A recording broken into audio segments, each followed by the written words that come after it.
diberikan kesempatan untuk melaksanakan kegiatan sidang di hari kedua ini, ya. Nah, sidang proposal ini merupakan hasil dari penelitian awal teman-teman semua di sini, ya. Nah, sebelum kita memulai kegiatan sidang pagi hari ini, mari kita membaca basmalah bersama-sama. Bismillahirrohmanirrohim. Bismillahirrohmanirrohim. Nah, untuk selanjutnya, tadi sudah Bapak perkenalkan untuk para penguji yang akan menguji proposal teman-teman di sini. Yang pertama tadi ada Bu Dian Handayani dari TK Tunas Unggul, sepertinya udah masuk lagi. Kemudian yang kedua ada Mr. Samsul dari SMP Tunas Unggul, ya. Nah, jadi di dua penguji ini insya Allah yang akan menguji proposal teman-teman semua, ya. Nah, selanjutnya langsung saja kita akan melihat penampilan dari peserta yang pertama. Ada Bimo Sekti. Bimo sudah siap? Insya Allah siap, Pak. Oke, Pak Fikri, ya. Ya, dijelasin dulu ya Pak ya sebentar sama saya untuk sesi presentasinya, durasinya. Iya, menambahkan dari Pak Fikri ya karena sudah ada dua penguji dan waktunya sebentar lagi akan akan dimulai. Nah, untuk sesi presentasi hari ini durasinya teman-teman kalian punya waktu 25 menit ya. 25 menit itu estimasi waktu teman-teman satu orang ya. Untuk sesi presentasi ini adalah 10 menit. Sesi tanya jawab itu adalah 5 menit dari penguji 1, 5 menit dari penguji kedua, dan 5 menit dari kesan pesan dari orang tua. Mudah-mudahan nanti orang tuanya sudah ada, jadi bisa memberikan tanggapan kepada Ananda yang sudah presentasi. Ya, jadi mudah-mudahan teman-teman sudah, nah orang tuanya Bimo sudah ada, sudah harus sesuai dengan durasi yang tadi sudah disampaikan oleh Ibu. Mudah-mudahan sesuai, tidak ada yang terlambat ataupun tidak ada yang kecepatan atau kelambatan gitu ya. Oke, tadi kita mulai saja langsung ya Pak Fikri. Betul, Bu.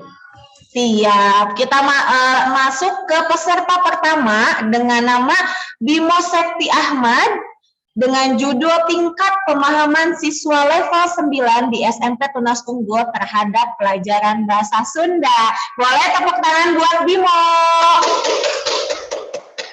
Semangat Bimo, silakan. Taruh di share screen. Udah ada, Bu? Masih loading Bimo? Sebentar. Ya, silakan. Slideshow-nya udah muncul, Bu? Sudah, Bimo. Bismillahirrahmanirrahim. Bismillahirrahmanirrahim. Assalamualaikum warahmatullahi wabarakatuh. Waalaikumsalam warahmatullahi wabarakatuh. Alhamdulillahirabbil alamin wassalatu wassalamu ala asyrofil anbiya'i wal mursalin wa ala alihi washabbihi ajmain. Amma ba'du. Perkenalkan, nama saya Bimo Setia Matali Al-Kumaidi dari kelas 9 Ingenius. Pertama-tama saya berterima kasih kepada pembimbing saya yaitu Bapak Faisal Abidin dan Bapak Yusuf Setiawan yang telah membantu saya dalam membuat PowerPoint proposal ini. Dan juga saya berterima kasih kepada penguji yang bersedia hadir pada hari ini. Pada kesempatan kali ini saya akan mempresentasikan proposal MSP saya yang berjudul tingkat pemahaman siswa level 9 SMP Tunas Unggul terhadap pelajaran bahasa Sunda.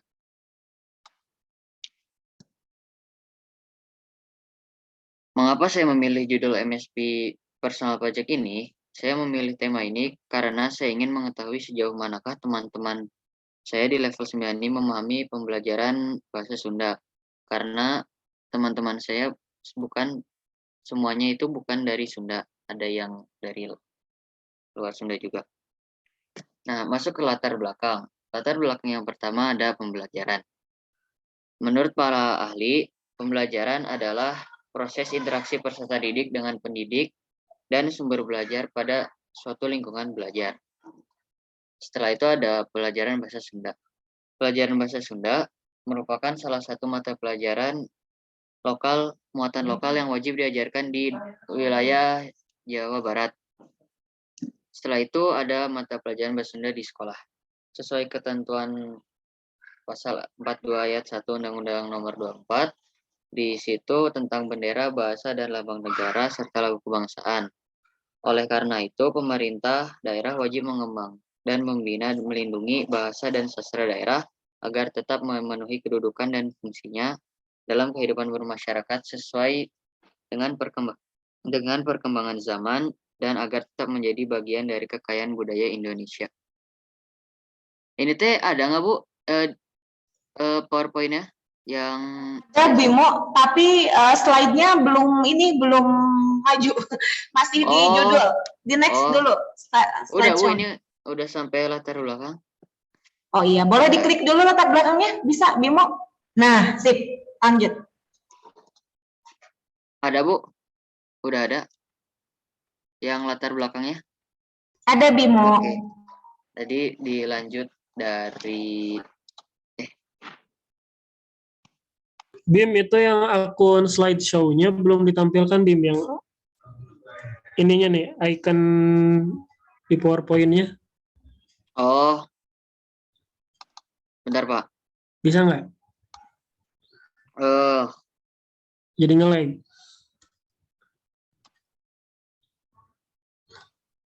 Bentar Pak. Ini slideshow-nya not respond Pak. Oh iya, sok ditunggu dulu.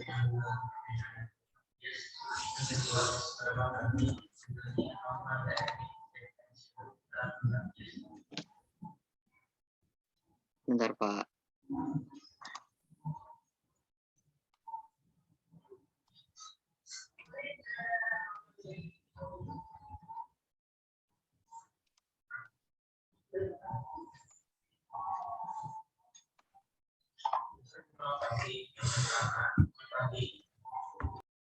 Udah belum Pak?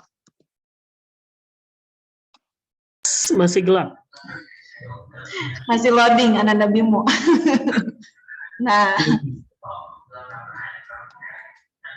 boleh yang slideshow-nya Bimo? Bu. Iya. Iya, lagi loading. Taruh lagi loading. Oke, santai Bimo.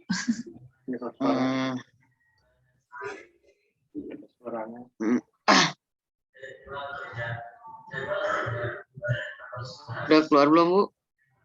Masih loading Bimo. Oh. Not responding aja Bu ini teh. Agak nge-lag. Ya udah, nggak usah di slideshow aja kalau misalnya not responding mah, kayak tadi aja weh. Oh, iya Pak. Aduh.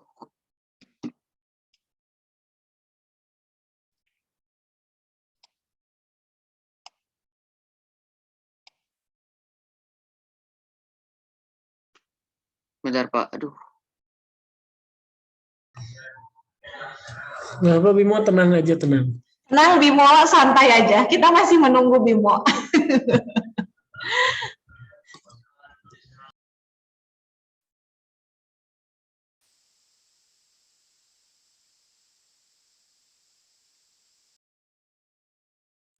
Iya, sambil menunggu ya Pak Fikri ya, sambil menunggu Bimo, teman-teman yang menjadi peserta sidang, mohon disiapkan dulu PowerPoint-nya gitu ya. Jangan lupa disiapkan juga catatannya, karena nanti akan banyak sekali saran dan masukan dari para penguji maupun dari orang tua nanti, jadi jangan lupa disiapkan catatannya. Catatannya untuk apa? Untuk nanti teman-teman bisa merevisi dari proposal MSP personal project teman-teman gitu. Jadi jangan lupa disiapkan catatan masing-masing. Bagaimana Bimo, sudah siap?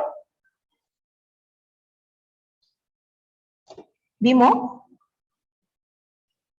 Bentar Bu, ini PowerPoint-nya nge-crash Bu.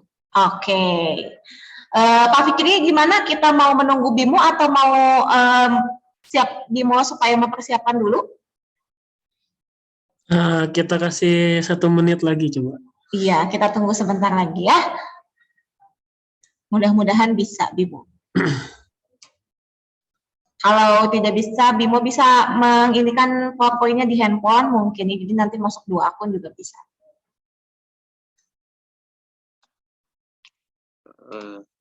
Iya. Oke. Nah, sip.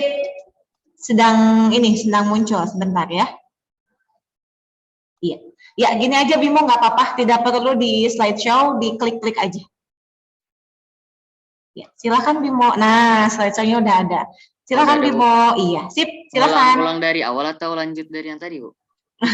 Kita ulang aja ya dari awal ya supaya lebih matang lagi Bimo. Silakan. Bismillahirrahmanirrahim. Assalamualaikum warahmatullahi wabarakatuh. Waalaikumsalam warahmatullahi wabarakatuh. Alhamdulillahirrabbilalamin. Wassalatu wassalamu ala asyrofil anbiya'i wal mursalin wa ala alihi wa sahbihi ajmain. Amma ba'du. Perkenalkan, nama saya Bimo Setia Ahmad Al-Kumaidi dari kelas 9 Genius. Pertama-tama saya berterima kasih kepada pembimbing saya, yaitu Bapak Faisal Abidi dan Bapak Yusuf Setiawan, yang telah membantu saya dalam pembuatan PowerPoint proposal ini. Dan juga saya berterima kasih kepada penguji yang bersedia untuk hadir pada hari ini. Pada kesempatan ini, saya akan mempresentasikan proposal MSP project saya yang berjudul Tingkat Pemahaman Siswa Level 9 di SMP Tunas Unggul terhadap pelajaran Bahasa Sunda.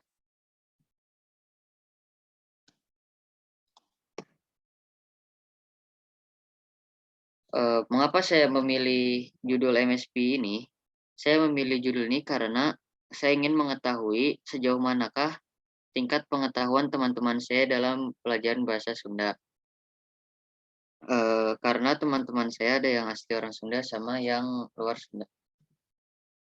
Masuk ke latar belakang yang pertama ada pembelajaran. Pembelajaran menurut ahli artinya adalah proses interaksi peserta didik dengan pendidik dan sumber belajar pada suatu lingkungan belajar. Yang kedua ada pelajaran Bahasa Sunda. Pelajaran Bahasa Sunda merupakan salah satu mata pelajaran muatan lokal yang wajib diajarkan di daerah Jawa Barat. Yang ketiga ada mata pelajaran Bahasa Sunda di sekolah. Sesuai dengan ketentuan pasal 42 ayat 1 Undang-Undang Nomor 24 Tahun 2009 tentang bendera, bahasa dan lambang negara, serta lagu kebangsaan, maka pemerintah daerah wajib mengembang, membina dan melindungi bahasa dan sastra daerah agar tetap memenuhi kedudukan dan fungsinya dalam kehidupan bermasyarakat sesuai dengan perkembangan zaman dan agar tetap menjadi bagian dari kekayaan budaya Indonesia. Dan yang terakhir ada di SMP Tunas Unggul mengajarkan mata pelajaran muatan lokal bahasa Indonesia. Contoh dari materinya adalah seperti guguritan, aksara, dan lain-lain. Setelah itu masuk ke identifikasi masalah. Identifikasi masalah yang pertama ada bagaimana tingkat pemahaman siswa SMP Tunas Unggul dalam memahami pelajaran Bahasa Sunda. Dan apa saja kendala dalam pembelajaran Bahasa Sunda. Setelah itu ada tujuan penelitian. Tujuan dari penelitian yang pertama adalah mengetahui tingkat pemahaman siswa SMP Tunas Unggul dalam memahami pelajaran Bahasa Sunda. Dan tujuan penelitian yang kedua ada mengetahui kendala dalam pembelajaran Bahasa Sunda. Teknik pengumpulan data. Yang pertama ada teknik kuesioner, yaitu teknik yang dilakukan dengan mengirimkan kuesioner kepada 20 siswa level 9 secara acak dengan 5 orang dari masing-masing kelas. Setelah itu ada studi literatur. Dengan mengkaji nilai siswa level 9 berupa nilai pengetahuan maupun keterampilan, dilihat dari daftar nilai guru Bahasa Sunda. Setelah itu ada contoh pertanyaan pada kuesioner. Nah, yang pertama ada apakah kamu mengerti materi Bahasa Sunda kelas 9 dan materi apa yang menurutmu paling susah? Nah, itu adalah contoh pertanyaan yang akan keluar pada kuesioner. Setelah itu ada langkah penelitian. Terdapat 6 poin yang dimulai dari menentukan tema hingga menarik kesimpulan dan memberikan saran. Jadwal kerja. Kemudian ini merupakan jadwal kerja dalam proses penelitian yang saya kerjakan.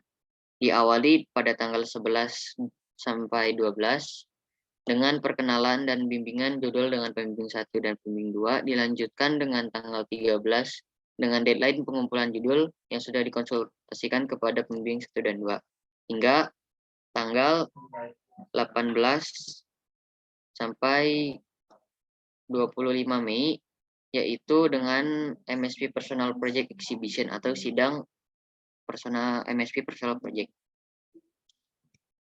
Setelah itu ada sistematika. Sistematika penulisan proposal pada penelitian ini dimulai dari pembuatan sampul atau cover hingga daftar pustaka. Setelah itu ada daftar pustaka. Adapun sumber atau rujukan dalam proposal yang saya buat pada buku atau modul yaitu dari tim bahasa SMP Tunas Unggul 2022 Pedoman Penulisan MSP Bandung Tunas Unggul.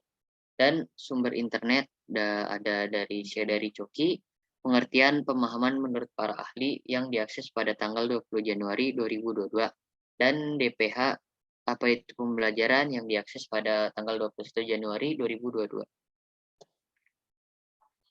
Sebelum saya menutup presentasi saya memiliki quotes yaitu gagalna mangrupikan kunci pikeun kasuksesan, sareng unggal kasalahana ngajarkeun orang pangawruh. Yang artinya kegagalan adalah kunci kesuksesan. Setiap kesalahan mengajarkan kita ilmu. Terima kasih atas perhatiannya. Mohon maaf bila ada salah kata. Wassalamualaikum warahmatullahi wabarakatuh. Waalaikumsalam warahmatullahi wabarakatuh. Alhamdulillah, terima kasih Ananda Bimo yang sudah memberikan presentasinya ya. Meskipun tadi ada sedikit gangguan, tapi Bimo masih tetap bisa untuk mempresentasikan dengan baik dan lancar. Bimo boleh di stop dulu share kontennya. Nah, oke, sip. Nah, untuk hari ini karena sudah ada penguji, nah Bimo akan ada beberapa pertanyaan dan juga masukan dari penguji. Mangga kepada Ibu Dian dan Bapak Samsul. Kepada Ibu Dian dulu yang pertama. Mangga Ibu Dian. Terima kasih Ibu Moderator dan Bapak Moderator. Terima kasih juga kepada Bimo, Masya Allah ya. Generasi muda yang peduli terhadap budaya bangsa ya tentunya. Terus kemudian yang peduli juga terhadap bahasa tradisional ya, bahasa ibu gitu ya. Yang pada saat ini kan biasanya atau pada umumnya kita sudah menggembor-gemborkan bahasa internasional. Tapi ini masih peduli ya dengan bahasa Sunda gitu. Seperti itu. Padahal usia masih SMP ya. Masya Allah. Mudah-mudahan menjadi penerus generasi yang cinta budaya ke depannya. Amin. Baik, Bimo, Ananda Bimo Sekti Ahmad Ali Al-Humaidi ya, kalau saya lihat di karya tulisnya. Apa namanya, dari judulnya Tingkat Pemahaman Siswa Level 9 di SMP Tunas Unggul terhadap Pelajaran Bahasa Sunda. Nah, mungkin Dek Bimo, Kakak Bimo ini ya, karena saya ibu guru TK ya, jadi Kakak Bimo ini mungkin sangat, Kakak Bimo sendiri bagaimana? Sangat tertarik dengan pelajaran bahasa Sunda kah di sekolah atau salah satu pelajaran favoritnya mungkin ya? Jadi karena saya bukan asli orang Sunda. Oh, bukan asli orang Sunda. Iya. Jadi ingin mengetahui gitu teman-teman yang lain juga ngerti nggak pelajaran Sunda ini gitu. Oh ya, kurang menyimak saya bagian itunya, Masya Allah ya. Saya malu sendiri, saya orang Sunda asli, Pituin Sunda. Ya Pak Samsul orang Sunda bukan Pak Samsul. Hebat. Baik. Nah, dari yang tadi dipaparkan, dari tadi proposal yang disajikan, sebenarnya sangat menarik ya, ingin mengetahui tingkat pemahaman siswa terhadap pelajaran bahasa Sunda. Namun dari situ saya ingin bertanya, tadi kan rumusannya atau yang pertanyaan kuesionernya itu kan tentang pemahaman, sebentar.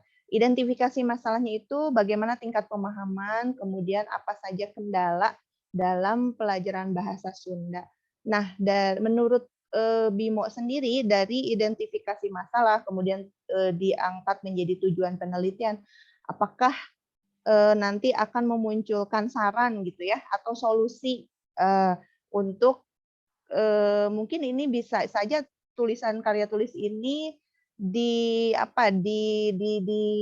dipersembahkan kepada para guru pelajaran bahasa Sunda ya, sehingga bisa menjadikan bahan evaluasi bagi para guru gitu. Kenapa sampai bagaimana hasilnya nanti tingkat pemahaman tersebut, kemudian apa saja yang menjadi kendala. Nah, dari menurut Bimo sendiri, dari identifikasi masalah apa saja kendala dalam pelajaran bahasa Sunda ini, apakah akan menjadi solusi untuk apa namanya, atau akan memberikan sumbangsi untuk pembelajaran bahasa Sunda di SMP Tunas Unggul. Itu pertanyaannya. Kemudian nanti apakah si pertanyaan dalam bentuk kuesionernya, saya sih hanya ingin melihat gambarannya ya, kan kalau di sini kan hanya 2 ya yang ditampilkan. Apakah kamu mengerti, kemudian materi apa yang menurutmu paling susah. Nah, harapannya sih ke depannya jadi ada si hambatannya itu dimasukkan, bahkan saran gitu ya, saran dari teman-teman SMP ini agar agar pembelajarannya lebih menarik atau bisa dimengerti itu bagaimana? Seperti itu. Mungkin itu saja dulu dari Bu Dian. Begitu Bimo, mangga. Untuk jawab yang tadi ya, yang menjadikan saran untuk guru, ya nanti bakal hasilnya bakal dikasih ke Bunitanya juga. Jadi untuk bahan evaluasi pelajaran bahasa Sunda. Ya, terus nanti kalau untuk kuesionernya bakal pertanyaannya itu ada 10. Nah, jadi itu 2 itu tadi contohnya. Oke, baik. Mudah-mudahan yang tadi ya, jadi saran hambatan itu masuk salah satu pertanyaan di kuesionernya ya. Ya, siap. Gitu. Mungkin itu dari saya, Bapak Ibu. Mangga. Terima kasih ya. Mudah-mudahan ini bisa jadi inspirasi buat siswa-siswi yang pituin Sunda asli ya. Pituin Sunda gitu. Terima kasih. Iya, terima kasih Ibu Dian ya. Jadi Bimo tadi sarannya ya mohon dicatat. Jadi mudah-mudahan penelitian Bimo ini bisa menjadi masukan atau saran juga ya untuk guru bahasa Sunda, bagaimana sih metode atau triknya untuk supaya teman-teman di SMP Tunas Unggul itu paham gitu ya dengan bahasa Sunda. Biasanya kan kalau sekarang itu Pak Fikri bahasa Sunda itu jadi bahasa internasional ya Pak ya, bahasa asing ya. Dibandingkan dengan bahasa Inggris, kalau di Tunas Unggul itu bahasa Sunda menjadi bahasa asing dan bahasa iya bahasa internasional. Iya, terima kasih Bu Dian. Selanjutnya mangga Pak Samsul. Baik, atur nuhun Ibu Moderator dan Bapak Moderator atas kesempatannya. Ya, Bismillah. Assalamualaikum Bimo. Waalaikumsalam Pak. Ya. Presentasi yang sangat menarik tentang belajar bahasa Sunda. Ini beberapa yang ingin Bapak tanyakan ya kepada Bimo. Kalau misalnya ada siswa level 9 seperti Bimo ya, yang aslinya bukan orang Sunda gitu ya. Penting nggak sih belajar Sunda di Bandung misalnya ya? Penting? Penting Pak, karena kan kita hidupnya di daerah Bandung ya, di Sunda. Jadi ya harus belajar biar mengerti itu Pak, dari budayanya dan lainnya Pak. Oke ya, good ya, setuju ya. Penting ya, walaupun misalnya bukan Sunda asli, tapi ketika berada di satu daerah, apalagi bukan di daerah sendiri ya, di daerah yang lain, betul ya, harus bisa bahasa Sunda kalau di Bandung ya. Nah, tadi Bapak setuju dengan Budian ya. Jadi kalau bisa nih Bimo buat 3 pertanyaan ya di identifikasi masalah. Ini hanya saran saja Bimo ya. Nanti boleh silakan nanti diskusikan lagi dengan guru pembimbingnya ya. Misalnya di identifikasi masalah ditambahkan 1 lagi pertanyaan seperti ini ya. Bagaimana supaya menet siswa level 9 itu bisa memahami bahasa Sunda? Ya. Oh, iya Pak. Nah itu mungkin saran dari Bapak ya. Jadi ditambahkan satu lagi kan tadi ada 2 pertanyaan ya. Kemudian yang keduanya itu adalah tingkat pemahaman siswa level 9 ya. Apakah rendah atau tinggi? Kalau rendahnya kenapa? Tingginya kenapa? Oh, iya Kemudian Pak. tambahkan lagi satu lagi ya, bagaimana supaya menariknya ya, Oh, supaya iya Pak. siswa level 9 level SMP kelas unggul bisa menarik minat, menyukai bahasa Sunda ya. Banyak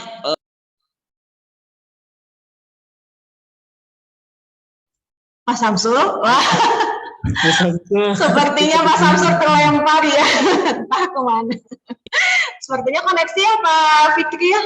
Iya. mohon maaf Bu, Oh, ada. Kemana Pak Samsul? ya. Ini suara saya masih jelas, Bu Astri, Pak Fikri? Jelas Pak, tapi ini kameranya belum muncul Pak Samsul. Ya, itu aja Bu Bimo ya dari Bapak. Tolong nanti diskusikan lagi dengan guru pembimbingnya, ditambahkan lagi masalah yang bagaimana supaya menarik minat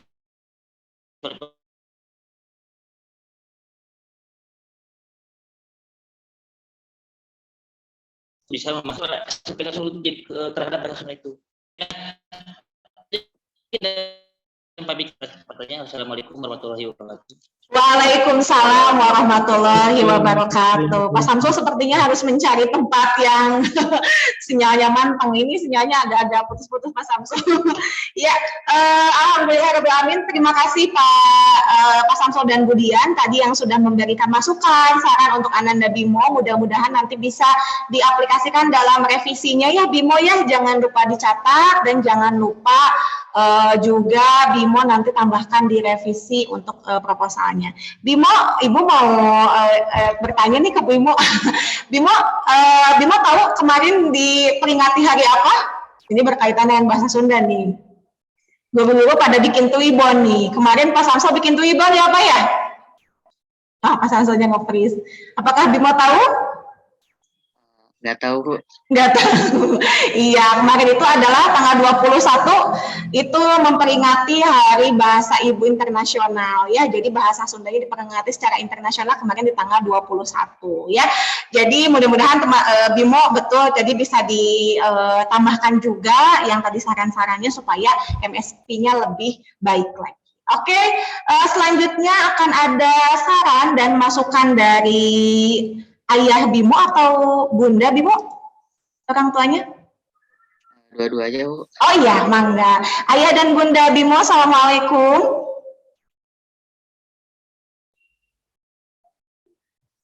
Assalamualaikum, Ayah dan Bunda Bimo. Waalaikumsalam warahmatullahi wabarakatuh. Ayah sehat, Ayah dan Bunda. Alhamdulillah. Alhamdulillahirobbilalamin. Mangga.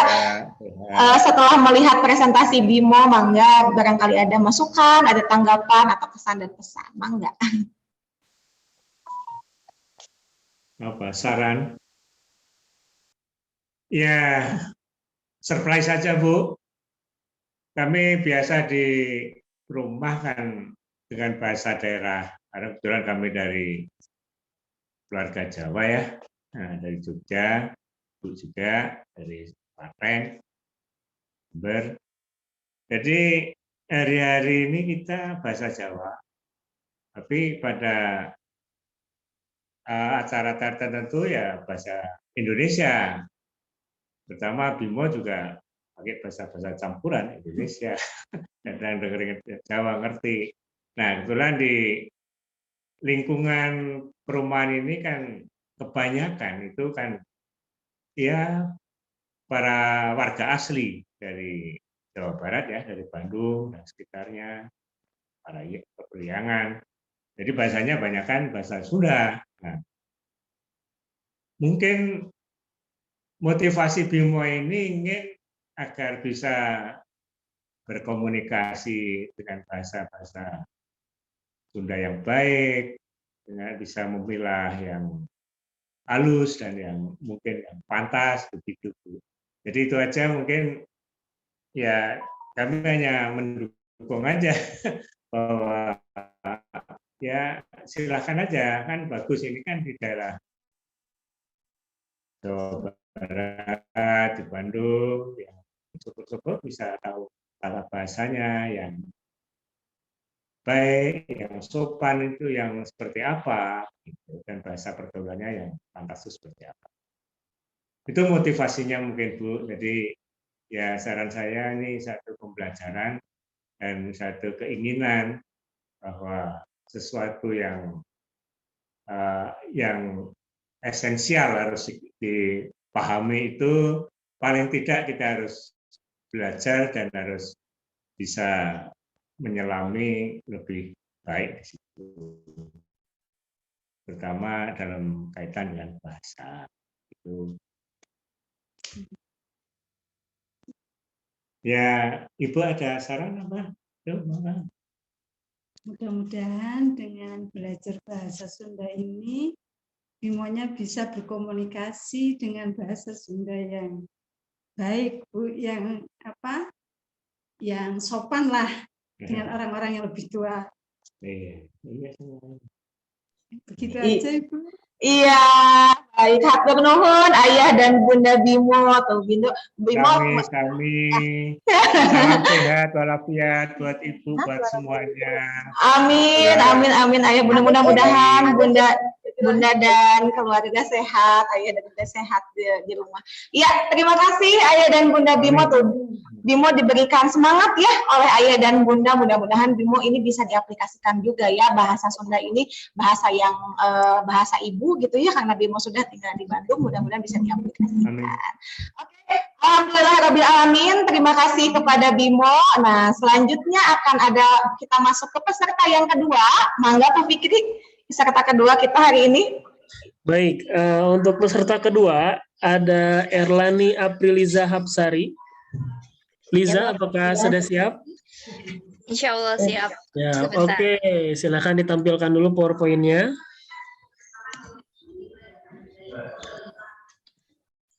Nah, Liza ini akan mempresentasikan proposalnya dengan judul Inovasi Donat Singkong Tanpa Ragi dan Mixer ya.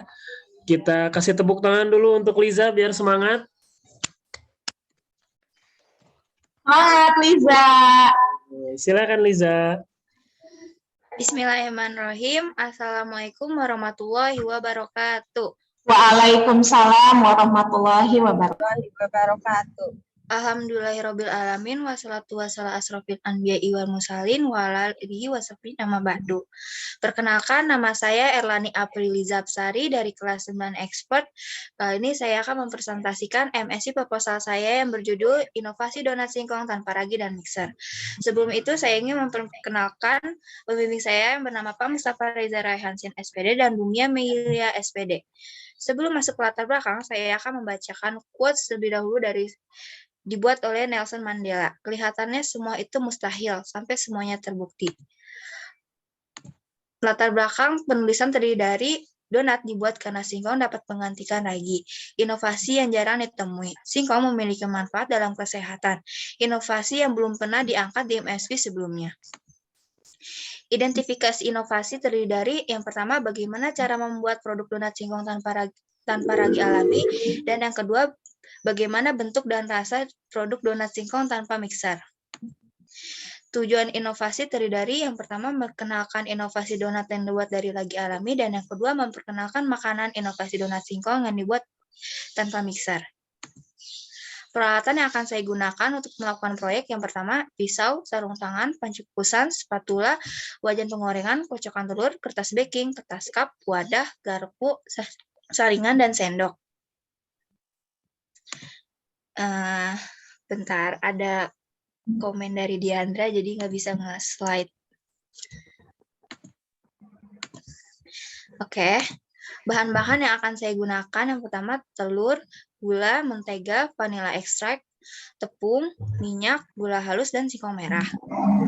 Langkah kerja dalam penulisan proyek terdiri dari menentukan jenis proyek atau produk, mencari tahu seputar informasi produk yang akan dibuat, membuat judul, menyusun proposal, menyiapkan alat dan bahan, melakukan percobaan membuat produk, hasil akhir produk, menulis jurnal, dan menarik kesimpulan. Jadwal kerja proyek sebelum sidang dimulai dari menerbitkan tema yang dilakukan pada tanggal 10 Januari, membuat judul dilakukan pada tanggal 11 Januari, bimbingan pertama dilakukan pada tanggal 12 Januari, mulai penulisan proposal pada tanggal 18 Januari, bimbingan terakhir proposal pada tanggal 20 Januari, pembuatan PowerPoint pada tanggal 2-4 Februari, pengumpulan file pada tanggal 7-8 Februari. Jadwal kerja proyek setelah sidang dari penulisan bab 2 dan bab 3 dimulai pada tanggal 21 Maret sampai 14 April, finalisasi dan pengumpulan file dimulai dari tanggal 18 sampai 22 April, pengumpulan bekas laporan MSI pada tanggal 11 Mei, pengumpulan berkas laporan MSI pada tanggal 11 Mei, persiapan Expo dimulai pada tanggal 11 sampai 12 Mei, fikasi dan latihan presentasi Expo dimulai pada tanggal 17 Mei.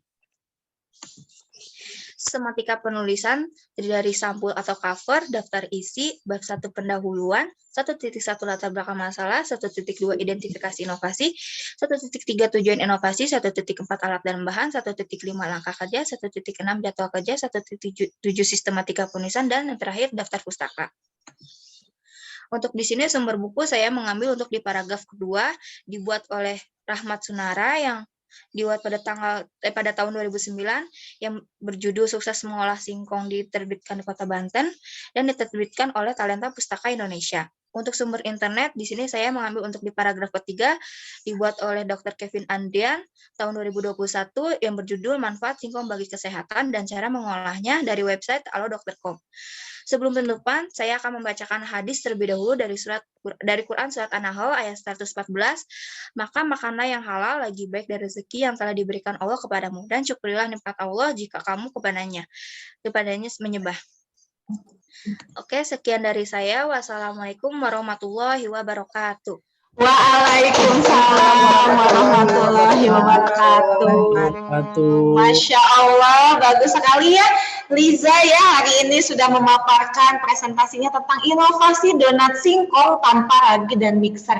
Wah, ini menarik sekali ya untuk ibu-ibu ya, apalagi mau bulan puasa bisa nanti diaplikasikan. Oke, mangga kepada Bapak Ibu penguji sudah ada Budian dan Pak Samsul untuk memberikan pertanyaan kepada Ananda Liza.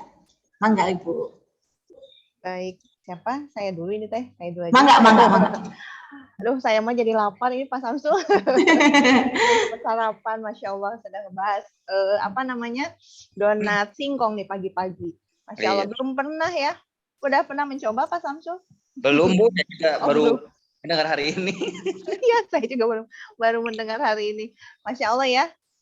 Biasanya tuh donat tuh ubi, kentang, atau tepung terigu ya, Bu moderator ya, gak ada namanya nih. Iya, Bu Astri. Saya lupa.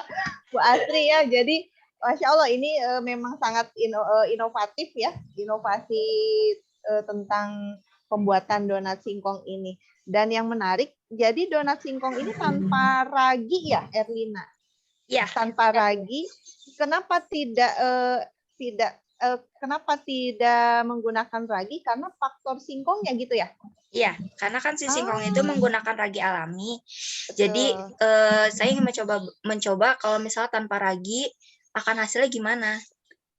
Sudah pernah dibuat sebelumnya? Baru mencoba 1 kali.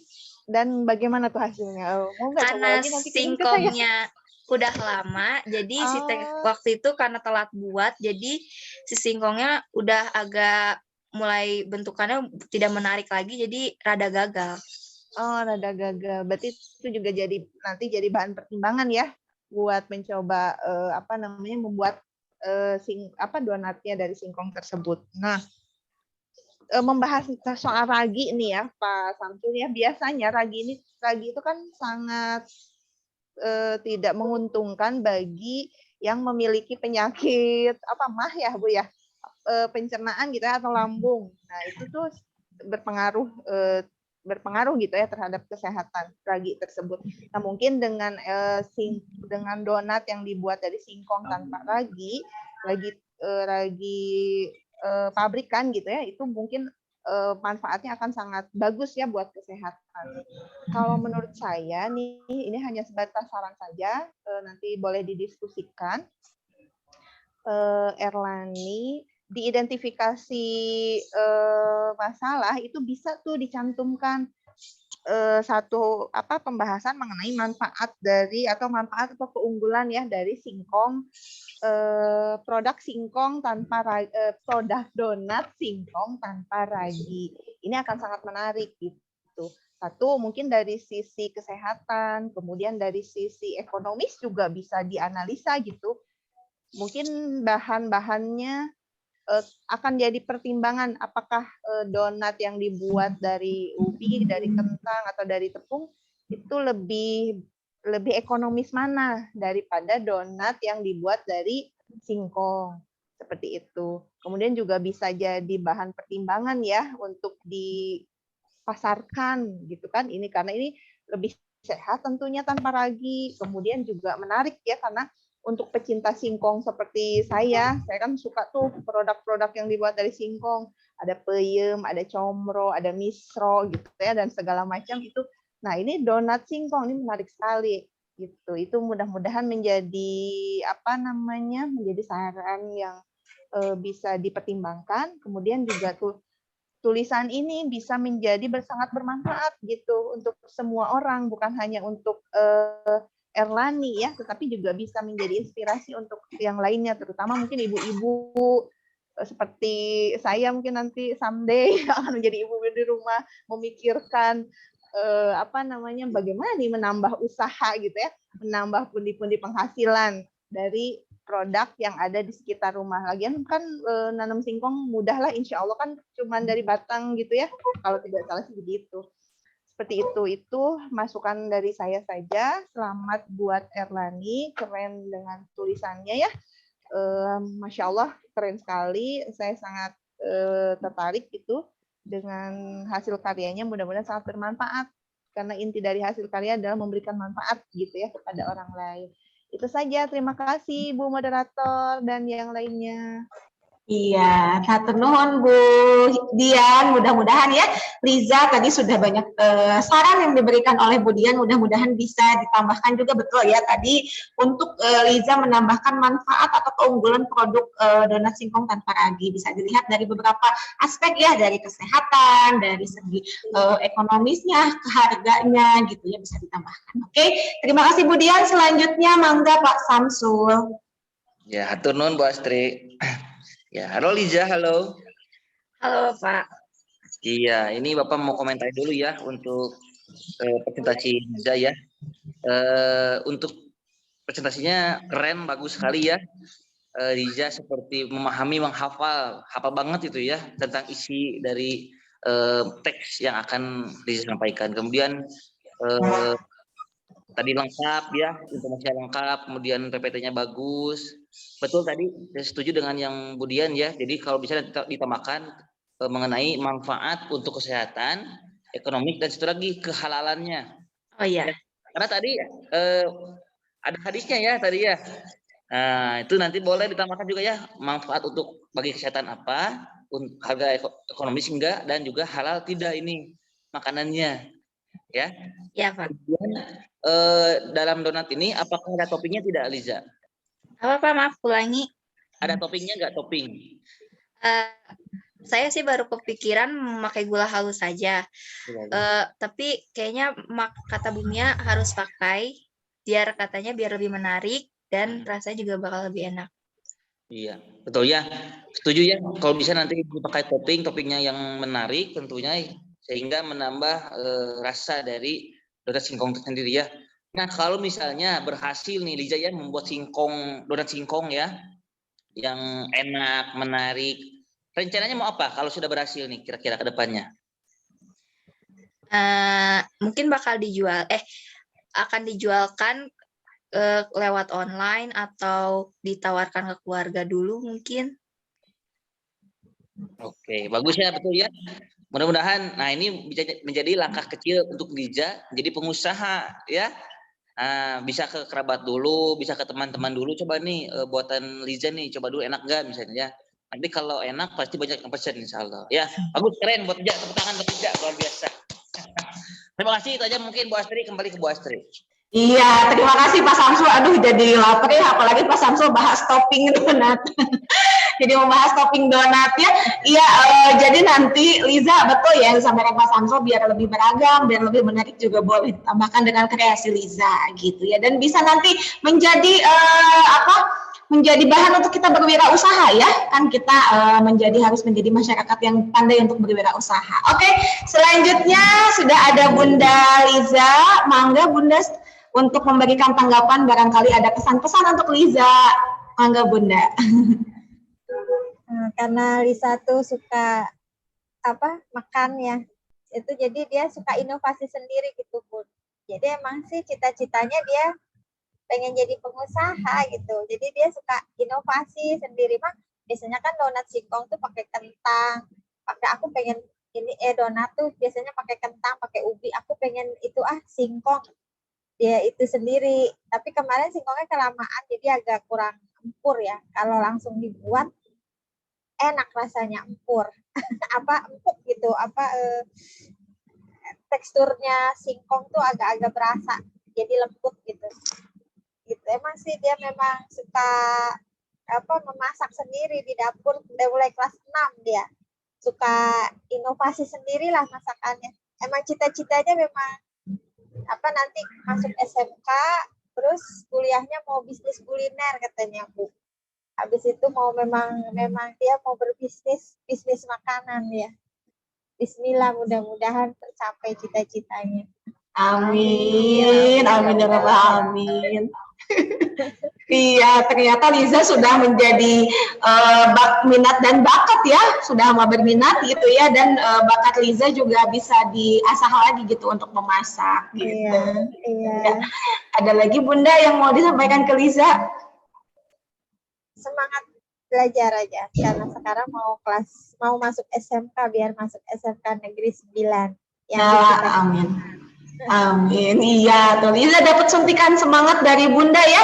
Mudah-mudahan Liza tetap semangat, tetap memberikan yang terbaik ya untuk nanti ya cita-cita Liza mau ke SMK. Mudah-mudahan bisa tercapai. Jadi Liza tetap semangat selalu ya memberikan yang terbaik. Oke, terima kasih Bunda sudah hadir dan sudah melihat presentasi dari Liza. Terima kasih.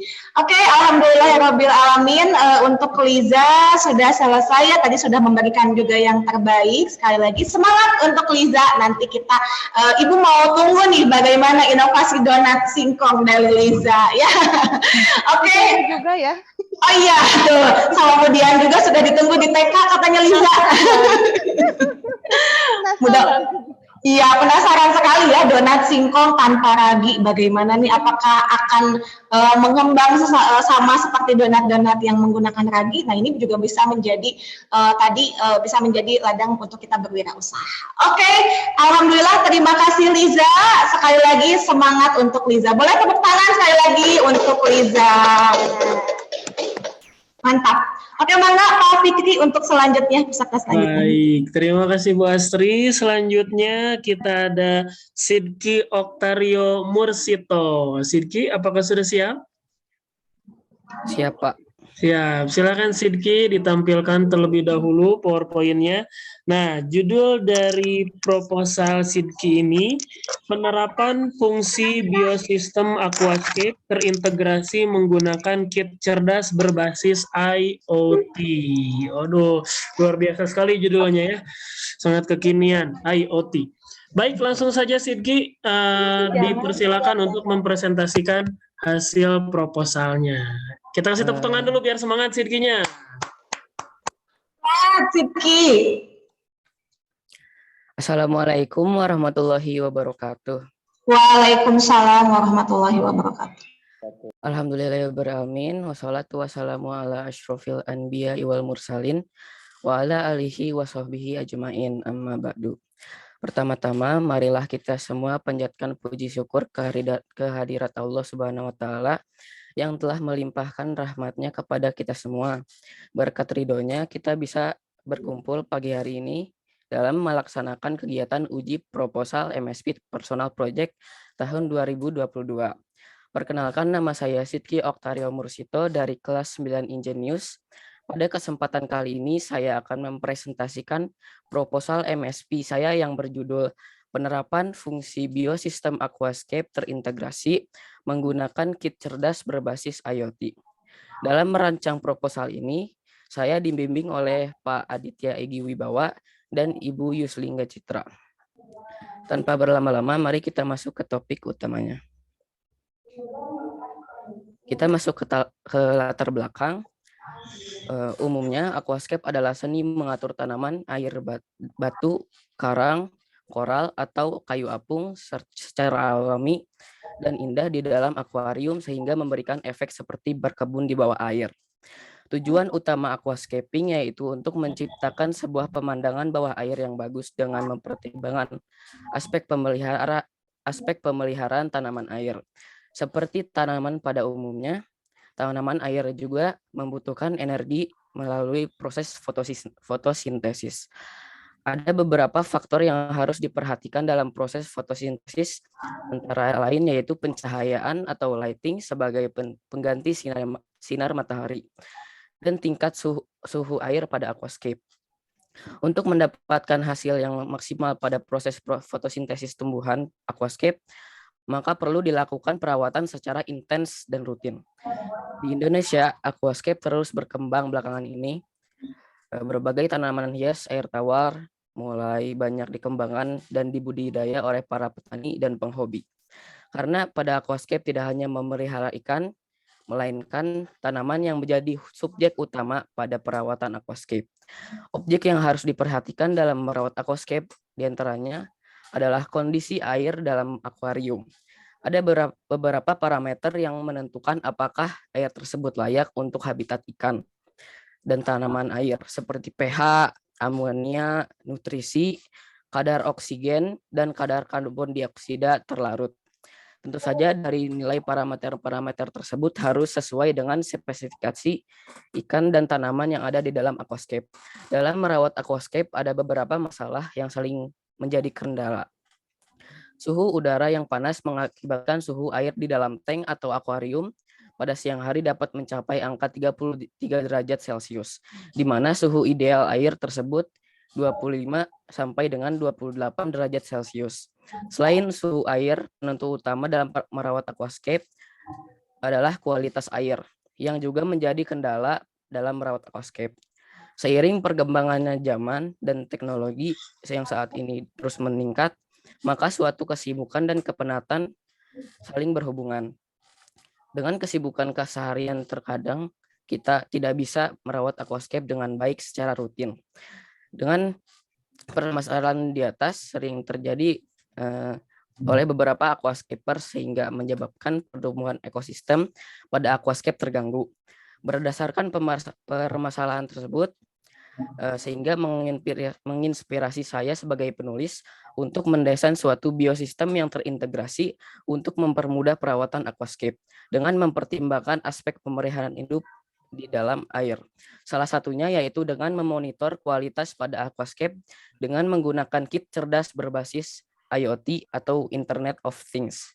Dengan sebuah kit cerdas yang berbasis IoT ini, semua masalah ini bisa diatasi. Salah satunya kegunaannya yaitu memonitor kualitas air pada aquascape yang meliputi pH dan temperatur yang dapat diketahui secara menggunakan smartphone Android sehingga dapat dipantau dan dikontrol dari jarak jauh secara real time. Selanjutnya kita masuk ke identifikasi masalah. 1. Bagaimana mengoptimalkan kondisi aquascape yang menggunakan fungsi biosistem yang meliputi parameter air, pencahayaan, nutrisi, kadar oksigen, dan kadar karbon dioksida yang terlarut di dalam air terhadap tanaman Bucephalandra, Anubias barterifarnana, hairgrass atau Eleocharis farfula, Cryptocorin wentigrin, Vallisneria nana, dan Java moss atau Taxiphyllum barbieri. 2. Bagaimana cara memonitor aquascape dengan praktis menggunakan sistem yang terintegrasi berbasis IoT atau Internet of Things. Selanjutnya kita masuk ke tujuan penelitian. 1. Mengoptimalkan kondisi aquascape menggunakan fungsi biosistem yang meliputi parameter air, pencahayaan, nutrisi, kadar oksigen, dan kadar karbon dioksida yang terlarut di dalam air terhadap tanaman, Bucephalandra Anubias martinifana, hairgrass atau Eleucharis parvula, Cryptocorin ventigrin, Palisneria nana, dan Java moss atau Taxiphyllum barbieri. 2. Memonitor aquascape dengan praktis menggunakan sistem yang terintegrasi berbasis IoT. Selanjutnya kita masuk ke teknik pengumpulan data. Teknik pengumpulan data yang digunakan di dalam penelitian ini adalah observasi dan pengamatan. Penulis melakukan observasi dan pengamatan terkait dengan kondisi aquascape yang menggunakan fungsi biosistem yang meliputi parameter air, pencahayaan, nutrisi, kadar karbon dioksida, dan kadar oksigen yang terlarut di dalam air. Penulis juga melakukan eksperimen dalam merangkai sebuah kit cerdas yang berbasis IoT. Ini dilakukan untuk memonitor kualitas air pada aquascape yang dapat diketahui menggunakan smartphone Android. Metode yang digunakan dalam merancang karya ilmiah ini antara lain adalah rancang bangun dan analisa kuantitatif. Selanjutnya kita masuk ke langkah penelitian. Yang pertama kita menentukan tema, kedua membuat judul, 3 menyusun proposal, 4 mengumpulkan data, 5 menganalisis data, dan yang keenam menarik kesimpulan dan saran. Lalu kita masuk ke jadwal penelitian. Pada bulan Januari saya sebagai penulis melakukan kegiatan yang berhubungan dengan pembuatan proposal seperti menentukan tema, membuat judul, pembuatan proposal MSP, dan lain-lain. Selanjutnya kita masuk ke bulan Februari. Saya melakukan kegiatan yang berhubungan dengan persiapan uji proposal seperti pembuatan PowerPoint dan gladi bersih. Dan dapat dilihat dalam tabel berikut. Selanjutnya kita memasuki bulan Maret. Pada bulan ini saya melakukan kegiatan yang berhubungan dengan penelitian seperti perancangan aquascape, perancangan sistem filtrasi, dan pengambilan data. Selanjutnya kita memasuki sistematika penulisan.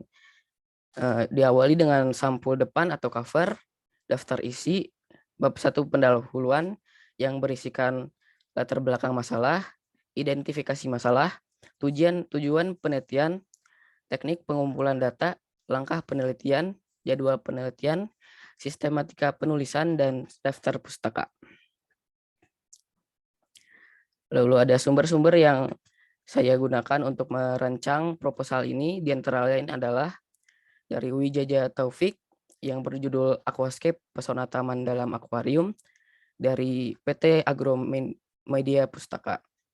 Lalu dari sumber internet ada dari Harsono Widianto yang berjudul Aquascape yang diakses pada bulan 16 Januari 2022. Selanjutnya ada dari Mayun yang berjudul Kombinasi Warna Lampu LED Terbaik untuk Aquascape yang diakses pada bulan Januari tanggal 16 2022. Yang terakhir ada dari allaquascape.blogspot.com yang berjudul 15 tanaman anubias yang diakses pada 17 Januari 2022. Sebelum menutup presentasi pada kali ini, saya mau memberikan quotes dari Takashi Amano yang sekaligus dia adalah Bapak Aquascape dunia yang berisikan "To know Mother Nature is to love her smallest creations." Terima kasih atas perhatiannya. Mohon maaf bila ada salah kata. Unbeaten, be inspired, be inspiring. Wassalamualaikum warahmatullahi wabarakatuh. Waalaikumsalam warahmatullahi wabarakatuh. Mantap ya Sidki ya. Oke, terima kasih Sidki hari ini tentang aquascape. Nah, aquascape ini sangat berkaitan sekali nih dengan Bapak penguji hari ini ya Pak Fikri ya. Betul sekali nih. Iya, ini ada pakarnya nih dalam aquascape nih. Mantap. Iya, ada SEM akuatik kemudian, ada yang punya SEM akuatik. Keren banget. Baik, kalau begitu biar Pak Samsul dulu yang komentarnya. Baik. Karena Pak Samsul sebagai pakar ini ya, aquascape, pakar perikanan. Kalau di SMP Tunas Unggul, mangga Pak Samsul untuk memberikan pertanyaan dan saran kepada Sidki. Iya, terima kasih Bu Astri ya. Betul, saya sangat tertarik nih dengan penelitian yang Sidki akan lakukan ya tentang aquascape. Tapi Bu Astri, kalau saya itu bukan ke aquascape, Bu Astri belum ya, masih ke ikan predator. Oh iya, masih ikan predator ya. Sem akuatik belum ke aquascape. Kalau ke aquascape itu kan lama ya prosesnya ya. Iya. Akhir khusus, kemudian tadi juga desainnya ada ya, desain khusus. Itu lebih ribet Bu Astri dibandingkan dengan akuarium biasa gitu ya pada umumnya. Nah, ini menarik nih ya. Bapak ingin tanya dulu kepada Sidki. Sidki, IoT itu maksudnya gimana? Aplikasi apa sih? IoT itu jadi ada konsep di mana objek yang ditanamkan oleh teknologi seperti sensor atau microprocessor atau software dengan tujuan untuk mengendalikan atau menghubungkan atau bertukar data melalui perangkat lain atau yang terhubung dengan internet gitu Pak. Oh, itu bisa menggunakan handphone atau hanya laptop? Bisa perangkat-perangkat apa saja, jadi bisa laptop, PC atau komputer, bisa pakai HP juga bisa gitu. Oh, itu teh alat untuk mengecek pH air, parameter air. Bukan. Atau bisa kalau IoT itu jadi apa ya, IoT itu Internet of Things ya, jadi konsepnya aja gitu. Kalau misalnya perangkatnya yaitu aku buat sendiri dari mikroprosesor Arduino namanya. Mikroprosesor Arduino ya, jadi itu adalah mikroprosesor yang bisa menghubungkan ke WiFi dan juga bisa kita kontrol secara jarak jauh dan real time gitu Bu. Gitu Pak. Hebat ya, bagus ada mikroprosesor untuk menghubungkan ya. Kemudian IoT-nya adalah aplikasinya. Oke, good ya. Nah, untuk sistem filtrasi yang digunakan gimana itu di aquascape-nya? Kalau sistem filtrasinya ada tentunya ada yang biologi, kimia, dan juga yang bisa pakai busa kasar atau busa daktron yang halus. Kalau sistem yang biologinya bisa pakai biofoam, ya biofoam atau seramik ring yang bisa jadi tempat rumah bagi bakteri-bakteri baik untuk aquascape gitu, Pak. Oke, sip ya. Kemudian untuk penggantian air sendiri gimana nih? Berapa lama sekali? Kalau penggantian air sendiri ya kalau misalnya lebih baik ya minimal 2-3 kali seminggu ya Pak ya. Lebih baik sih gitu. Biar apakah dari aplikasi yang kamu gunakan atau hanya melihat dari kadar airnya? Kalau misalnya penggantian air ya biasanya kan dilakukan emang segitu ya Pak. Jadi penggantian air itu untuk mengurangi kadar amonia di dalam aquascape. Jadi tidak muncul alga jadi akan tidak muncul alga kalau misalnya sering diganti air gitu Pak. Oke. Kemudian untuk tanaman sendiri, apakah kamu akan gunakan yang tadi ya, anubias, japamus, itu semua akan dipakai atau hanya beberapa aja yang digunakan? Rencananya sih mau dipakai semua gitu Pak. Jadi aku targetnya mau tanaman-tanaman yang low light aja gitu Pak, yang gampang dirawat gitu. Jadi terakhir, ikan apa yang akan dipelihara nantinya? Paling ya ikan neon tetra gitu kan, yang kecil-kecil yang bisa bergerombol gitu Pak. Jadi kelihatan bagus di dalam aquascape. Oke, sip, good, cukup. Tepuk tangan untuk Sidki, luar biasa. Udah Bu Astri, itu aja. Luar biasa Sidki ya, sangat ini sekali, mendalam sekali ya kalau ngobrol dengan Pak Samsul, nyambung ya. Jadi Sidki nanti kalau butuh ikan predator silakan hubungi Sem Aquatic, betul? Iya, oke. Ya, mantap Sidki. Silakan Mangga lanjut dari Bu Dian. Nah, sekarang giliran Bu Dian yang berkerut, sangat berkerut. Biasanya kan Bu Dian itu hanya menikmati ya. tidak apa namanya menikmati keindahannya saja dari aquascape itu gitu. Jadi tidak mau tahu gimana ngerawat ribetnya, nggak mau tahu. Yang penting menikmati aja ya. Ini apa namanya sangat menarik dan sangat unik juga sangat aneh kalau bagi Budian ya dari karya tulis yang dibuat oleh Sidki ini ya. Apa namanya? Nah, pertanyaannya itu tadi kan sudah dijelaskan ya oleh Pak Samsul, udah ditanya ini bukan sebuah aplikasi. Jadi apa tadi? Sebentar. Cara untuk memonitor itu berarti kan hanya untuk mengetahui apakah nanti di aquascape-nya itu terjadi sesuatu gitu ya. Jadi nanti sehingga dari apa namanya dari hasil memonitor itu bisa ditindaklanjut gitu ya, diperbaiki atau apanya gitu ya di apa si biosistemnya. Seperti itu ya, Sidki ya? Iya, Bu. Jadi aku mau jelasin dulu. Jadi sistem IoT-nya kan jadi terhubung dari 2 sensor, yaitu sensor Arduino dan sensor Node MCU. Jadi itu bisa ngukur pH dan juga ngukur suhu. Jadi kita bisa lihat pH-nya berapa, suhunya berapa. Jadi di dalam aquascape itu, jadi kita bisa tahu gitu. Oh iya, berarti dari kejauhan kita bisa tahu ada masalah apa gitu ya dengan aquascape kita, apa namanya, meskipun tidak tinggal di rumah gitu ya, ataupun atau ini memang bisa jarak jauh ya, bisa jarak jauh. Jadi kalau bepergian tuh bisa sangat bermanfaat berarti ini ya. Baiklah. Nah, paling pertanyaannya nih, apakah sistem ini tentunya bukan salah satu cara ya untuk bisa memonitor aquascape ini ya. Bukan salah satu cara, bukan ini saja gitu ya, mungkin banyak. Paling nanti pada saat prosesnya nih setelah Sidki melakukan kemudian bereksperimen diamati, paling mungkin nanti akan muncul tuh kendala atau kekurangan kelebihan ya dari menggunakan menggunakan sistem terintegrasi berbasis IoT ini. Nah, mungkin itu bisa ditampilkan juga di karya tulisnya Sidki sehingga orang lain bisa bermanfaatnya buat orang lain bahwa oh ternyata dengan cara ini ada kelebihannya ini, ada kekurangannya ini gitu, seperti itu. Itu sangat bermanfaat sehingga jadi menjadi alternatif kan bagi bagi orang lain apakah akan menggunakan ini atau akan menggunakan cara lain seperti itu. Itu mungkinnya dari bayangan Budian karena Budian tidak terlalu paham banget nih. Apalagi sudah pH, udah apa ini jenis-jenis tanamannya ya seperti itu.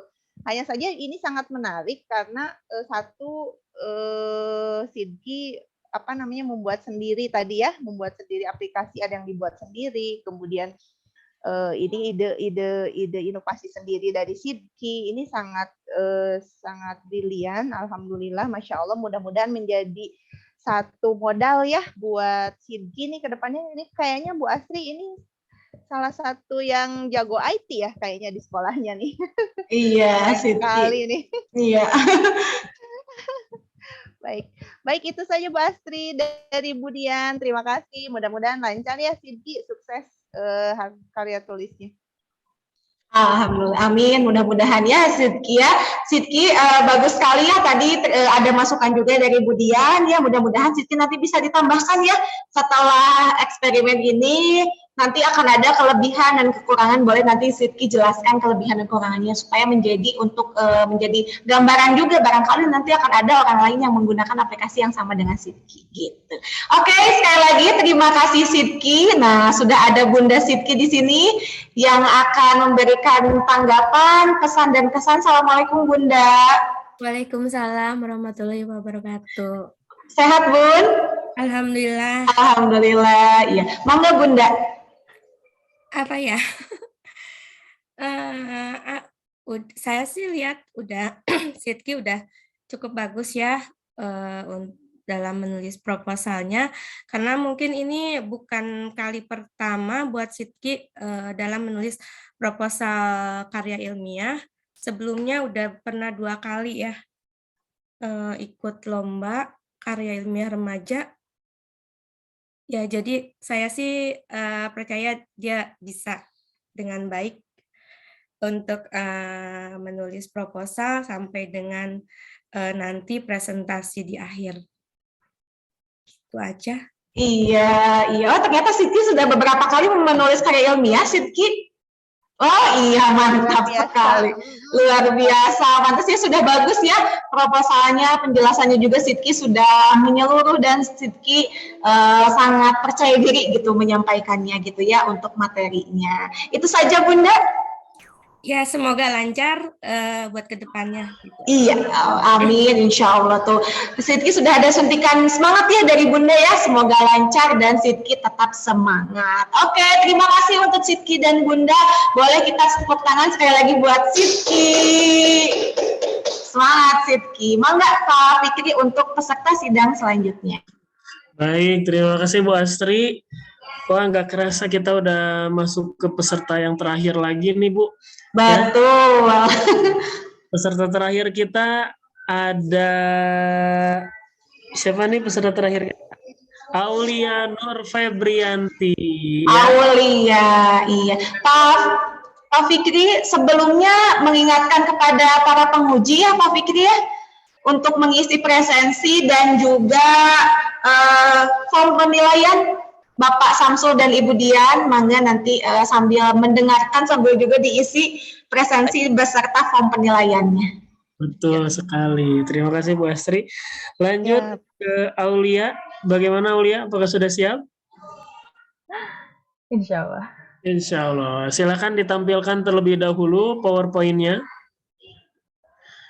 Oke, judul dari penelitian Aulia ini adalah pengaruh begadang terhadap terhadap aktivitas belajar siswa SMP Tunas Unggul. Wah, luar biasa sekali judulnya ya bagi kaum begadangers ya, bagi begadangers. Kaum begadangers yang sering begadang, kira-kira berefek tidak ya untuk aktivitas belajar teman-teman di sini? Nah, mari kita lihat penampilan dari hasil penelitian Aulia ya. Silakan Aulia, kita kasih tepuk tangan dulu biar semangat Aulianya. Semangat Aulia. Oke, baik, silakan Aulia. Assalamualaikum warahmatullahi wabarakatuh. Waalaikumsalam warahmatullahi wabarakatuh. Allahumma sholli ala Sayyidina Muhammad wa ala ali Sayyidina Muhammad. Perkenalkan, nama saya Aulia Nur Febrianti dari kelas 9 Dexterous yang dibimbing oleh Bu Elviana Trinanti, SPD, dan Pak Zainal Malik Putraus, SPD. Pada kesempatan kali ini, saya akan mempresentasikan sidang proposal MSc Personal Project saya tentang begadang.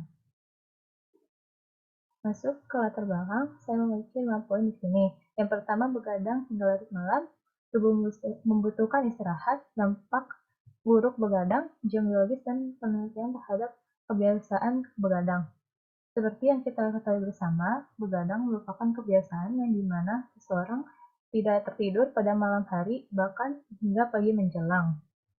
Dan kebanyakan orang begadang biasanya melakukan aktivitas seperti mengerjakan tugas sekolah hingga kuliah, bahkan bermain game dan aktivitas lainnya. Dengan begadang kita dapat menyelesaikan banyak pekerjaan. Akan tetapi begadang merupakan salah satu kebiasaan yang dapat menimbulkan banyak penyakit. Hal ini dikarenakan tubuh membutuhkan istirahat setelah melakukan banyak aktivitas di siang hari.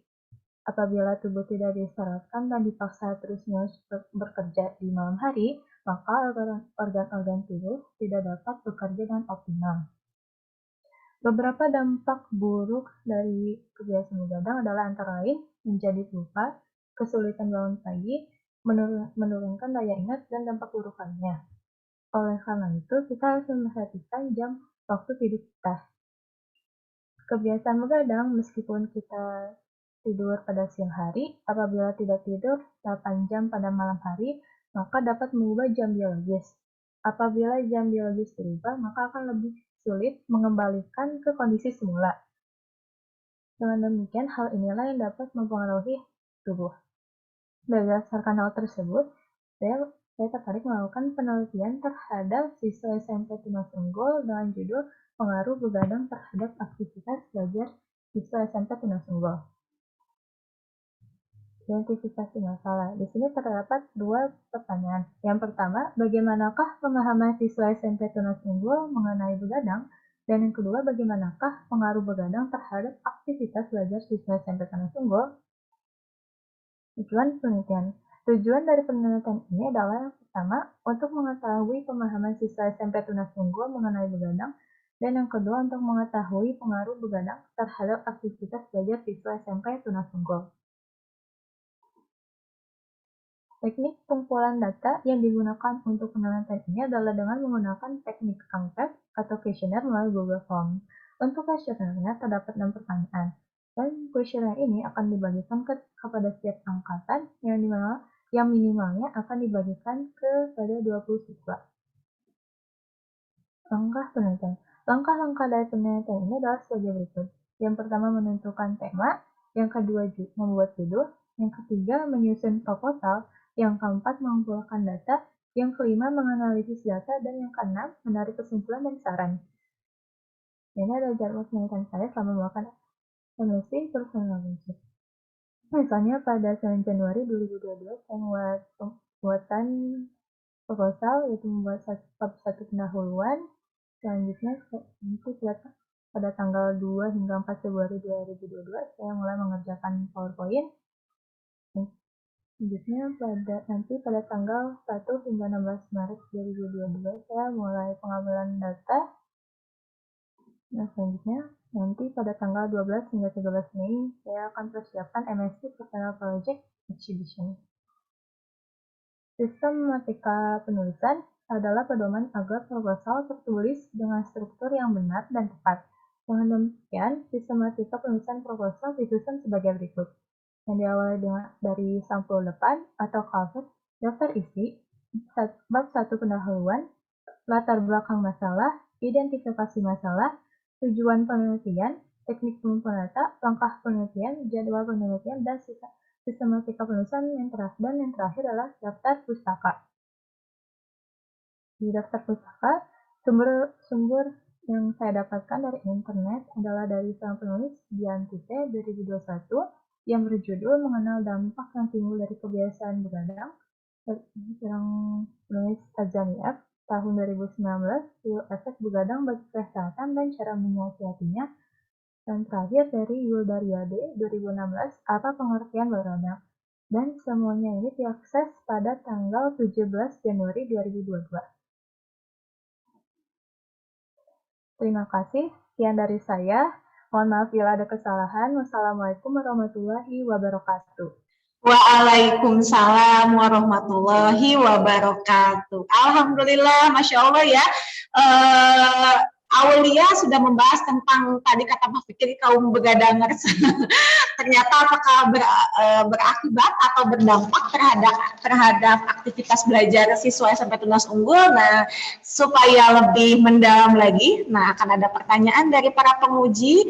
Mangga Ibu Dian dan Pak Samsul untuk bertanya kepada Aulia. Mangga Bu Dian. Mangga, Mbak Pak Samsul sudah open mic. Mangga pada mau Pak Samsul. Mangga Pak Samsul aja dulu. Bila punya? Mangga. Baik, Assalamualaikum Aulia. Waalaikumsalam. Iya. Aulia, Bapak mau tanya nih. Apa alasan siswa ya khususnya Tunas Unggul banyak begadang? Alasannya apa kira-kira? Sebenarnya saya pernah nanya ke teman saya sendiri.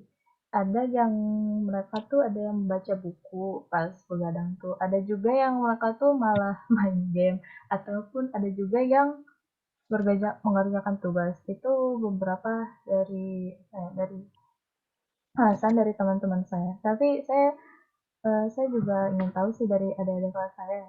Tapi nanti nanti di bab 2 pembahasan nanti dibahas. Oke, jadi karena ada teman-teman ya yang begadang ya, baik itu baca buku atau main game dan lain sebagainya. Oke ya. Kemudian menurut Aulia nih, berapa lama, berapa jam waktu istirahat yang cukup ya untuk tidur misalnya ya bagi siswa sebenarnya? Berapa lama itu? Untuk ukuran anak SMP itu sekitar 8 hingga 10 jam sehari. Oke, berarti kira-kira jam berapa tidurnya harusnya siswa itu? Kira-kira? Dari jam 9 ya tidurnya. Oke, jam 9 itu harus. Jam 8. Oke, jam 9 itu harus tidur, betul ya? Iya. Oke, terus untuk bangunnya kira-kira jam berapa nih? Baiknya untuk kesehatan. Sekitar jam 4, jam 5. Jam 4, jam 5. Ya. Oke, ini Bapak ingin ada tambahan ya, Aulia. Ini bagus sekali ya. Mudah-mudahan dengan adanya penelitian ini, Aulia bisa membagi ya cerita, pengalaman, hasil penelitian kepada orang-orang bahwa bergadang itu tidak baik bagi kesehatan dan juga aktivitas belajar bagi siswa khususnya. Nah, yang ingin Bapak sampaikan, kalau bisa nanti Aulia tambahkan ya sebuah kampanye nih ya, baik itu melalui media poster ya atau video, silakan nanti buat ya kemudian di-share misalnya ya, agar apa? Agar nanti orang-orang yang melihatnya bisa terinspirasi nih. Oh ya betul nih, kita melihat kampanye dari Aulia, orang jadi sadar nih, atau teman-teman Aulia jadi sadar nih. Ya, jadi tidak hanya pengaruhnya saja, tapi juga orang jadi sadar gitu kalau bisa. Itu sih saran dari Bapak ya, nanti boleh nanti didiskusikan lagi dengan guru pembimbingnya. Terima kasih Aulia. Kembali ke Bu Astri. Ya, terima kasih Pak Samsul. Jadi nanti Aulia boleh ditambahkan ya dengan media ajakan nih, Aulia ajakan kampanye bagaimana sih supaya teman-teman Aulia itu tidak banyak begadang ya. Karena sudah dijelaskan bahwa begadang itu tidak baik, betul Pak Samsul? Oleh Pak Haji Romai Rama ya, di lagu aja sudah tidak baik ya, apalagi dilakukan. Jadi Aulia silahkan memberikan ajakan gitu ya, kampanyekan gitu supaya teman-teman tunas ungu itu tidak ada yang begadang. Oke, terima kasih Pak Samsul. Selanjutnya kepada Budian, mangga untuk pertanyaannya. Oke, baik. Terima kasih Bu Asti. Aulia. Ya, kalau Aulia sendiri gimana? Suka bergadang? Enggak ya tentunya ya. Alhamdulillah. Jadi dari pemantiknya itu dari lingkungan sekitar ya teman-teman Aulia yang rata-rata memang suka bergadang. Kemudian akhirnya menjadi inspirasi Aulia untuk menulis karya tulis ini ya. Nah, sebenarnya tadi masukan dari Pak Samsul juga sudah bagus ya, mengkampanyekan hidup sehat tanpa bergadang gitu. Nah, pertanyaan dari saya, nanti apakah di pembahasan bab 2 mungkin ya, untuk pembahasan secara teoritis itu akan disampaikan juga dampak selain dampak bergadang ya. Jadi yang tadi sempat ditanyakan oleh Pak Samsul, seharusnya nih pola hidup atau pola tidurnya anak usia SMP lah seperti itu seperti apa, bagaimana bagusnya, sebaiknya bagaimana, itu akan dibahas oleh Aulia di bab 2 atau tidak? Bakal dibahas juga. Ya, mengerti. Ya, alhamdulillah kalau akan dibahas ya, karena memang biar jadi rujukan yang bagus ya. Jadi nanti jadi perbandingan juga. Nah, nanti juga bisa dibahas mengenai bukan hanya dampak, kalau di sini kan pengaruh bergadang terhadap aktivitas belajar siswa ya. Nah, ini juga mungkin di bab 2 juga tidak hanya akan membahas ke aktivitas belajar, mungkin karena bab 2 ini teoritis ya, bisa juga dibahas dampaknya ke yang lain gitu, baik itu kesehatan mungkin, ke emosi gitu. Itu juga bisa dibahas ya, Aulia, apakah memang ada pengaruhnya atau tidak, seperti itu. Kemudian yang jadi penasaran saya tuh di identifikasi masalah nih. Di identifikasi masalahnya tuh kan langsung dari pemahaman, kemudian bagaimana pemahaman siswa SMP Tunas Unggul, kemudian bagaimana pengaruh bergadangnya. Nah, kalau nanti apakah mungkin di kuesionernya itu tidak akan langsung membahas tentang pemahamannya, tetapi juga apakah akan disoroti dulu ya pertanyaan itu mengenai bagaimana teman-teman Aulia itu apakah suka melakukan begadang atau tidak. Jadi harus ada dulu yang bergadangnya, baru ditanya, baru pemahaman mereka terhadap aktivitas begadangnya.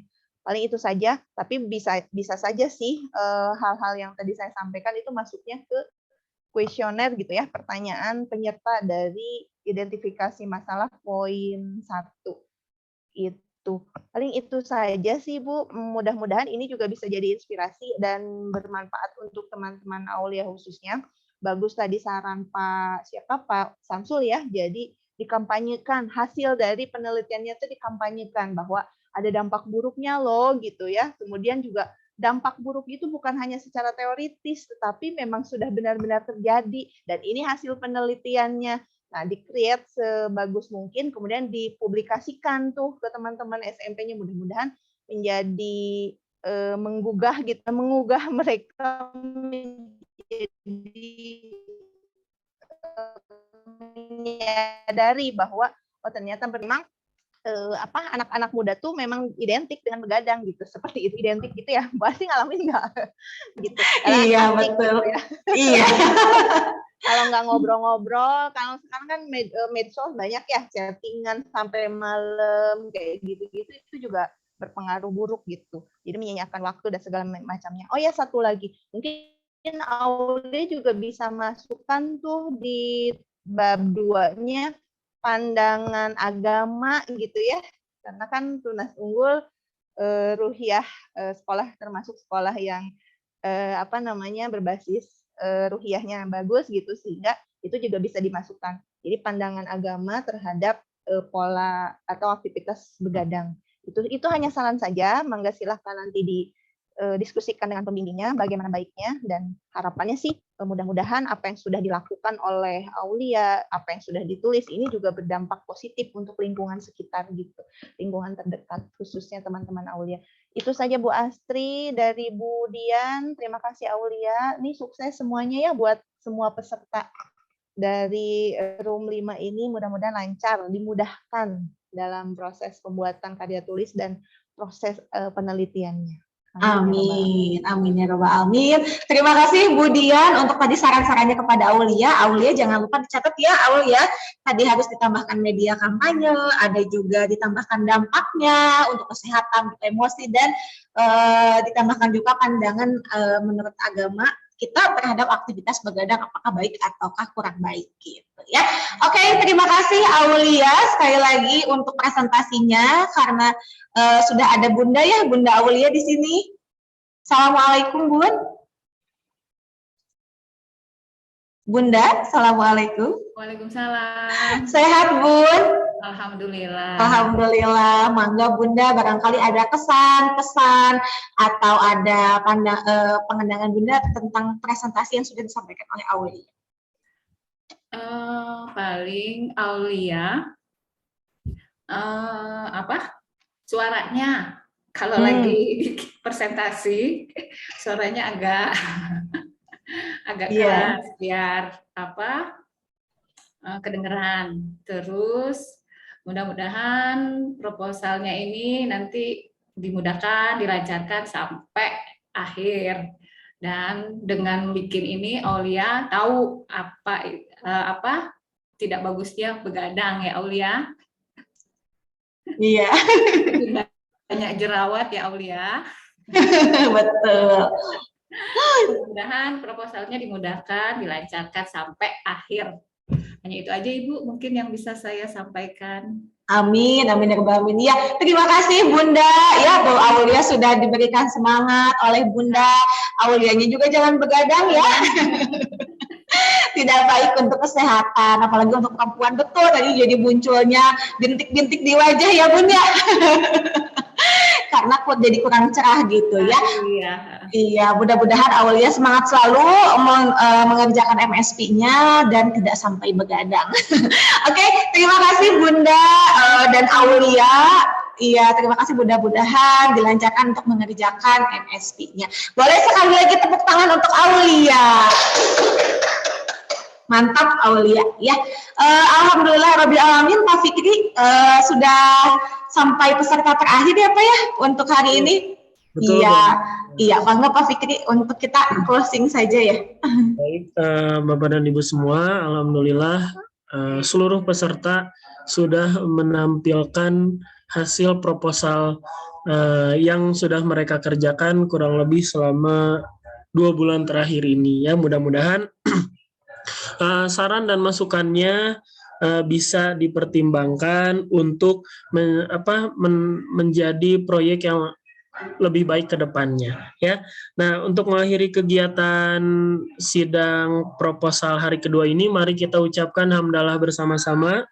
Alhamdulillahirabbil alamin. Amin. Sekali lagi saya atas nama panitia bersama Bu Astri mengucapkan terima kasih yang sebesar-besarnya kepada para penguji, kepada Budian dari TK, kemudian dari Pak Samsul juga ya. Salam dari kami guru-guru SMP untuk guru-guru TK.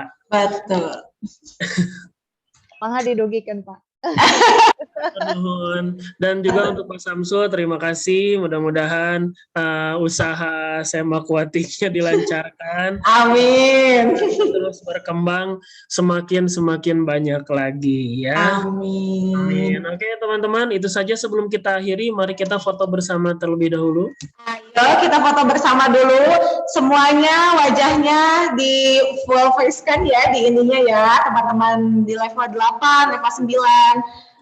Iya, oke. Kita angkat jempol aja ya Pak Fikri ya seperti biasa ya. Yang mau print siapa? Saya aja Bu. Boleh. Siap. Silakan Pak Fikri. Baik. Nah, teman-teman, 1, 2, 3. Oke, terima kasih. Oke. Terima kasih semuanya. Mangga kepada Ibu Dian dan juga Pak Samsul untuk dipersilakan meninggalkan room ini apabila ada kegiatan lain yang akan dilaksanakan. Terima kasih. Sama-sama. Iya, terima kasih Bu Dian dan Pak Samsul. Sukses ya MSP-nya. Amin ya Rabbal Alamin. Untuk teman-teman level 9 silahkan kembali ke main room ya untuk melaksanakan kegiatan closing. Itu saja dari Ibu dan Pak Fikri. Assalamualaikum warahmatullahi wabarakatuh. Alhamdulillah.